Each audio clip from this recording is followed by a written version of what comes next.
conformez pas aux mauvais désirs que vous aviez auparavant. Lorsque vous viviez dans l'ignorance 15 mais soyez saints dans tout ce que vous faites, comme est saint celui qui vous a appelé 16 car il est écrit, soyez saints, car je suis saint 17 puisque vous l'invoquez comme Père qui juge impartialement les œuvres de chacun, vivez dans une crainte respectueuse pendant que vous êtes des pèlerins dans ce monde 18 comme vous le savez bien, vous avez été sauvés de la vie absurde que vous aviez héritée de vos ancêtres. Le prix de leur rançon n'était pas payé avec des choses périssables, comme de l'or ou de l'argent, 19 mais avec le sang précieux du Christ, comme celui d'un agneau sans tache et sans défaut vint le Christ, que Dieu a choisi avant la création du monde, est apparu dans ces derniers temps pour votre bénéfice 21 par lui. Vous croyez en Dieu, qu'il a ressuscité et glorifié, de sorte que votre foi et votre espérance sont en Dieu 22 maintenant que vous vous êtes purifiés en obéissant à la vérité et que vous aimez sincèrement vos frères, aimez-vous les uns les autres de tout votre cœur 23 car vous êtes nés de nouveau, non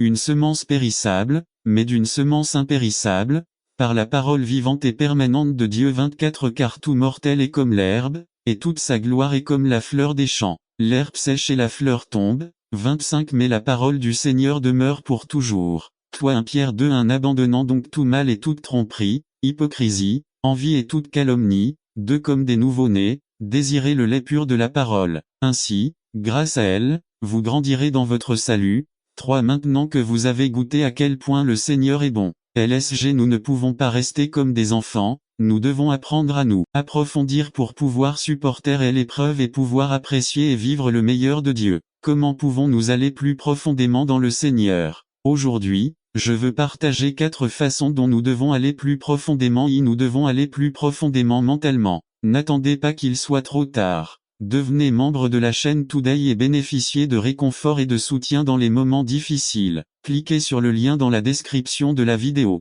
Mardi 9 avril 2024 page 1 Pierre 1, 13 Soyez donc prêts à agir intelligemment, avoir la maîtrise de soi. Mettez entièrement votre espérance dans la grâce qui vous sera donnée lorsque Jésus-Christ sera révélé. Nous devons aller mentalement plus profondément, préparer notre esprit à l'action. Malheureusement, la société dans laquelle nous vivons met davantage l'accent sur les sentiments que sur la pensée. J'aime ceci, j'aime cela. La musique, l'art, les films sont tout basés sur les sentiments. Dieu nous a donné les émotions comme un cadeau distinctif. Mais Dieu nous a aussi donné la capacité de raisonner, il nous a donné la capacité de penser. À mesure que nous approfondissons notre vie chrétienne, le Seigneur nous fait passer d'une vie émotionnelle à une vie guidée par les Écritures. Nous devons passer du sciant. 3e L'Église est justifiée. Que signifie être justifié? Premièrement, quand le Christ me lave dans son sang, Dieu me voit comme si je n'avais jamais péché. Deuxièmement, dans l'Ancien Testament, être un homme une femme juste signifiait être une personne totalement donnée aux choses de Dieu. Très bientôt, le Christ emmènera sa femme au ciel, mais juste une femme prête, habillée et belle. Tous les autres verront le jugement de Dieu sur la terre, les cruautés de l'Antéchrist et la terreur d'Armageddon. Le Christ revient bientôt. Ma question, mon ami, est la suivante: êtes-vous prêt? Faites-vous partie de l'épouse du Christ? Êtes-vous prêt pour l'enlèvement de l'Église? Comment sont vos vêtements?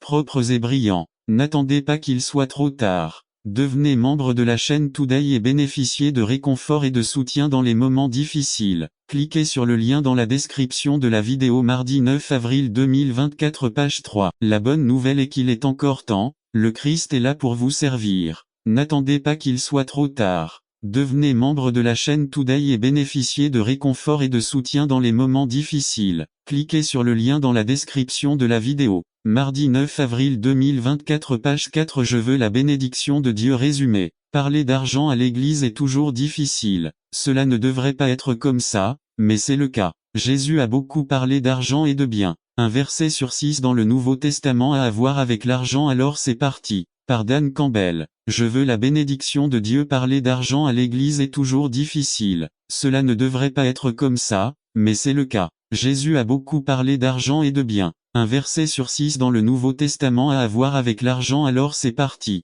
Combien aiment payer des impôts? C'est ce qu'il me semblait. Combien aiment ne pas avoir à payer la TVA? Il me semble que nous sommes tous pareils. Il existe un fléau qui affecte toute notre société et toute l'humanité, la cupidité. Qu'est-ce que la cupidité? Le dictionnaire dit « désir excessif de posséder et de conserver des richesses ». La cupidité rend les humains malades plus rapidement que toute autre maladie connue. Le diable utilise cet outil de manière très efficace. Dieu a préparé le seul antidote à l'avidité, il n'y en a pas d'autre. La dîme de la terre, tant des semences de la terre que des fruits des arbres, appartient à l'Éternel. C'est quelque chose dédié à Jéhovah. Lév 27, 37 vérité est très importante. Cela affectera toute notre vie. Ce verset peut être réduit à la terre et le Seigneur, qui est le Seigneur de la terre. Lorsque nous répondons correctement à cette question, nous résolvons le problème de la cupidité. Tout comme aucune municipalité ne peut, par la loi, modifier la Constitution, aucune congrégation locale ne peut changer ce que dit la parole de Dieu.